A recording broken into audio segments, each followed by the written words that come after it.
एक दफ़ा ना हज़रत अबू बकर सिद्दीक और जनाबे उमर फारूक की ना किसी बात में शक्कर रंजी हो गई, इख्तलाफ राय हो गया। तो जनाबे उमर जरा डाढ़ी तबीयत के बंदे थे, डांट दिया अबू बकर सिद्दीक को। तो सिद्दीक एक बार नरम बंदे थे, माड़े दा की काम मोहम्मद नस जाना या रोना। तो वो गा के ना तो पहले घर रोए, फिर हुजूर के पास चले गए। जनाबे उमर कहते मुझे भी ख्याल आया कि यार ये मुझे नहीं करना चाहिए था। थोड़ी देर के बाद अच्छे लोग जो होते हैं उनका गुस्सा जल्दी उतर जाता है।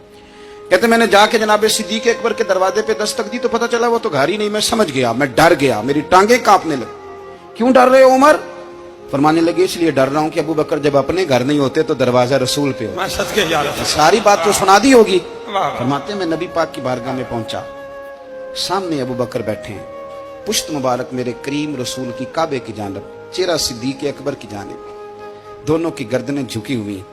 जनाबे उमर पाक फरमाते हैं कि मैं बैठा था और सोच रहा था, सलाम ली, जवाब मिला, पर गर्दनें नहीं उठाई दोनों ने, मुकद्दस गर्दनें झुकी रही। मैं सोच रहा था कि अब हुजूर मुझे डांटेंगे तो मैं सिद्दीक के पैर पकड़ूंगा, मैं अली को सिफारिशी बनाऊंगा, मैं मिन्नत करूंगा, लेकिन कोई बोले तो बात बने ना। कहते जब देर हो गई, ये सुकूत भी बड़ा मुश्किल होता है। ओहो, अगर कभी वो चुप कर जाए तो ये भी बड़ा मसला है, महबूब भी चुप कर जाए। कहते मैं बड़ा परेशान हुआ, जब मेरा कलेजा मुंह को आया ना तो जनाबे उमर कहते मैं बोलने लगा तो आंसू मेरे पहले निकल गए। अल्लाहु अकबर। मैंने रो के कहा सोनिया भूल गया था, मैं गया था अबू बकर के घर माफी मांगने, पर ये यहाँ आ गए। ये मेरे दोस्तों इसे मेरी तकरीर ना समझना, मेरे रसूल पाक के ये असल लफ्ज आपको किताब में मिलेंगे। आप तबक़ात इब्न साद उठा के देखें। जनाबे उमर कहते हैं मैंने अर्ज की हुजूर मैंने गलती समझ ली थी, मैं गया था अबू बकर के घर, हुजूर मैं भूल गया था। फरमाते हैं नबी पाक ने जब गर्दन मुबारक उठाई तो हुजूर की दाढ़ी आंसुओं से भरी हुई। और लफ्ज क्या थे?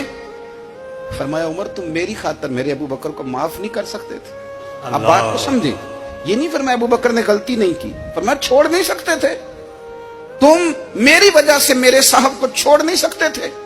फिर हुजूर ने फरमाया उमर ये सारा मक्का तलवारें लेके मुझे कत्ल करने आता था, यार ये अकेला था, इसने खोल के बाजू कहा था कि जो हुजूर तक जाएगा मेरी लाश से गुजर के जाएगा। पर मैं दुनिया भूल जाती है, मुझे याद है अबू बकर सिद्दीक ने माल भी दिया, औलाद भी दी, मेरी खातर छोड़ नहीं सकते थे। जनाब उमर कहते हैं मैं उसके बाद समझ गया कि मेरे मुस्तफा की रजा इसी में है कि अबू बकर को राजी रखा जाए। सुभान अल्लाह।